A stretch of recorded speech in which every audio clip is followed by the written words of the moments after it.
1 hour north of Toronto. Welcome to Bowlerama Bayfield, a state-of-the-art bowling center in Barrie, about to make a little bit of bowling history. Hi everyone, I'm Steve Armitage along with Bill Douglas. CBC Sports has been involved with 5-pin bowling for 21 years, and women have taken part in that series, but this year, Bill, they have their own series. And it's a great venue to showcase Canada's best women bowlers. But they have been competitive on the CBC show in prior years. 9 women have made it to the national championships, including Alberta's Diane Violini, who made it to the semifinals in 1989 and 1996. They can certainly compete with the men.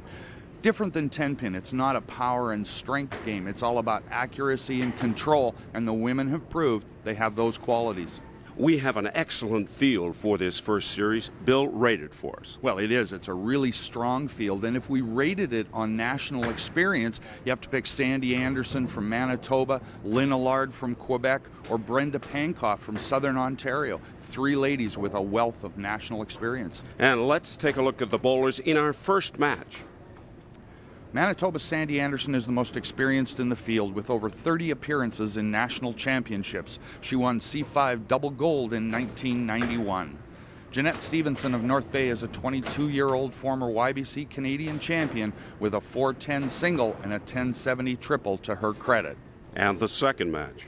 Alberta's Bonnie Olson is the youngest in the field. She won the 2002 YBC Senior Girls Gold Medal. Brenda Pankoff of London is the number 5 seed and a 14-time Masters national participant. From a total purse of $20,000, the winner in our first ever women's 5-pin series will take home $10,000. The runner-up leaves with $5,000. The fans are ready here at Bowlerama Bayfield, and so are we to get this first ever CBC women's match underway. Sandi Anderson in the green for Winnipeg, and she's up against Jeannette Stevenson of North Bay, Ontario.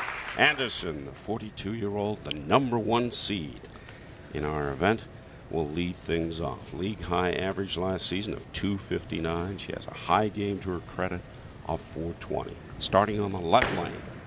Get off. Talked it right into it. Smooth 4-step back up. Sandi's been a competitor at the national level for a number of years. 14 times at Masters Nationals Championships, 9 times at Canadian 5-pin.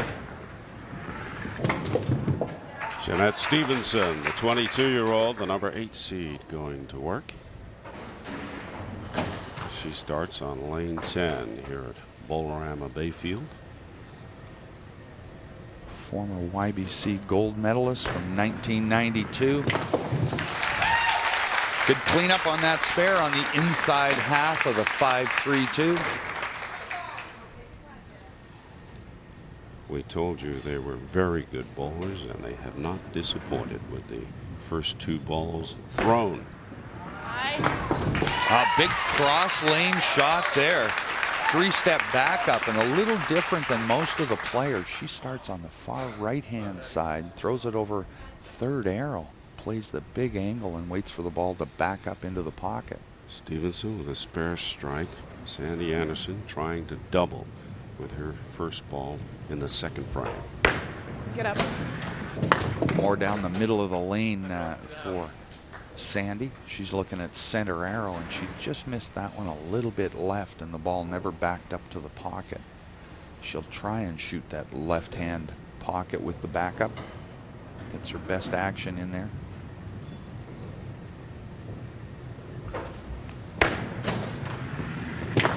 Again on the inside, good cover. Nicely done. Nothing but marks so far for both the women. Sandi goes back to work on lane 9, the left lane, here at Bowlerama Bayfield. Sandi's been a part of the great Manitoba ladies teams, both in Masters and C5, and credits her coach, Dylas Turner of Winnipeg, with the big credit on getting those ladies ready for national championships. That one crossed over, right-hand pocket. 2 for 2 on lane 9. Good reaction. Bowling ball taking out the right corner pin on that one. Again, that's because of the right corner she hit, or the right pocket she hit. We got a good one going here, folks. And we're off to a great start. 6 frames. We got 4 strikes between the ladies. Look at that. All marks so far. Come on. Jeannette Stevenson. Right-hand pocket. Either one of them's working for Jeannette at the moment. 3 in a row. That's the kind of start that you dream about. Well, and I think she knows Sandi, if not played against her before, certainly probably by reputation, and knows that she's got to stay focused. She's got to hit the middle and get some strikes. Wow, big break there. Strike number 3 for Anderson to go with that single spare. Well, it just shows you what kind of rotation she had on this one. I mean, she was really thick. You see in that replay how late both corner pins were in falling over. Can she triple like Jeannette Stevenson? First ball, 5th frame.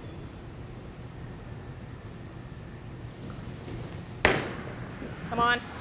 Yes. Oh, yeah, great shot. Both ladies just hammering the pocket, and it doesn't seem to matter whether it's right side or left side. Very smooth to the foul line, long slide. Good follow through and extension.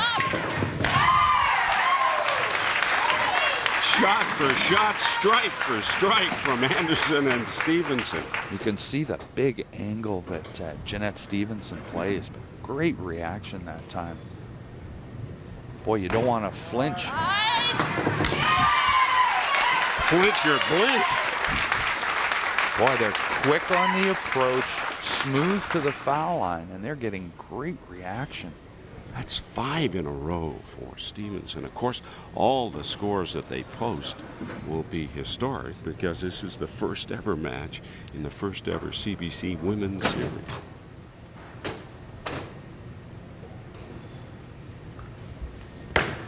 Will this be 4 in a row? Yes, it is. Right hand pocket, a little bit thin, but good carry from Sandi Anderson. A lot of strikes up there, just 2 spares.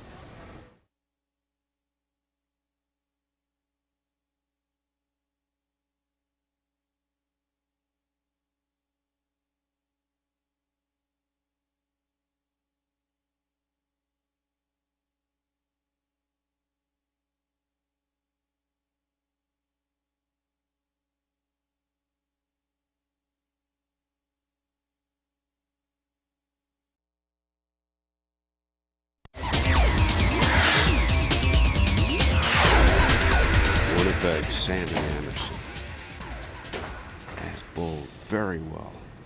Spare in the second, the only blemish, if you can call it that. The rest have been strikes. She is trying for 5 in a row. Oh, get there. Oh, get there. Yes! Oh, another big break on the left corner pin.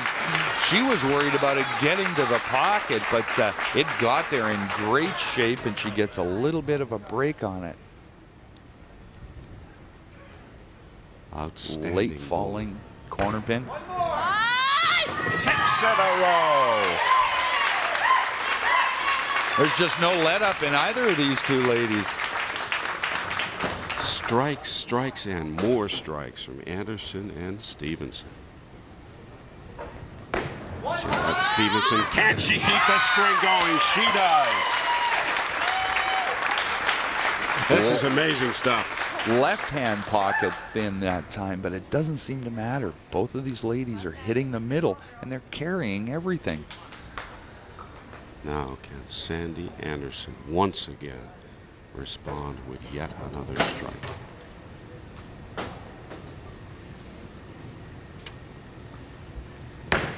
Come on.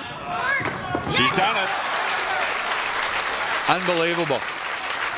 We haven't seen this many strikes in 2 or 3 of the men's games in total. We've got a 420 potential for Anderson and a 433 potential for Stevenson. Yeah, shoot 420 and lose a match. Wouldn't that be something? This is Sandi Anderson trying for 7 strikes in a row. It'll be her 9th of the match. No. String is over for Sandi, but what a run.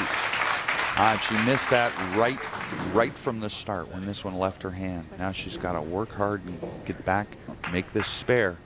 She'll want to be in the left-hand pocket, drive the head pin over towards the right corner pin. You got the feeling that the first mistake could be costly. She needs a spare here. Back it up. She's done it. Great shot. Textbook way to make that spare. She won't be real happy with herself on that first ball because she never even gave herself the opportunity to get a strike. It was right away. But great spare coming back. No, she was going for 8 in a row. Couldn't pull it off. Looks like a good shot. The ball just hooks hard or backs up hard at the back end. Leaves herself that head pin split.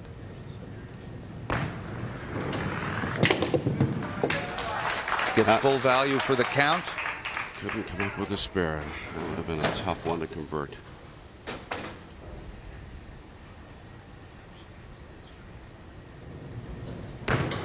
Needs this one.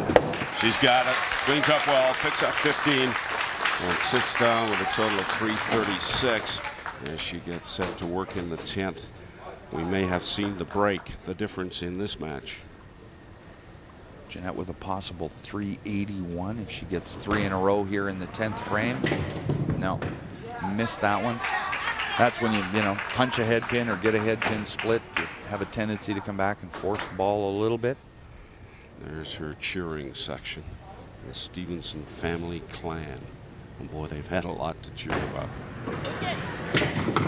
Now, a little bit thick that time on the middle. Didn't get the head pin over towards the right corner pin.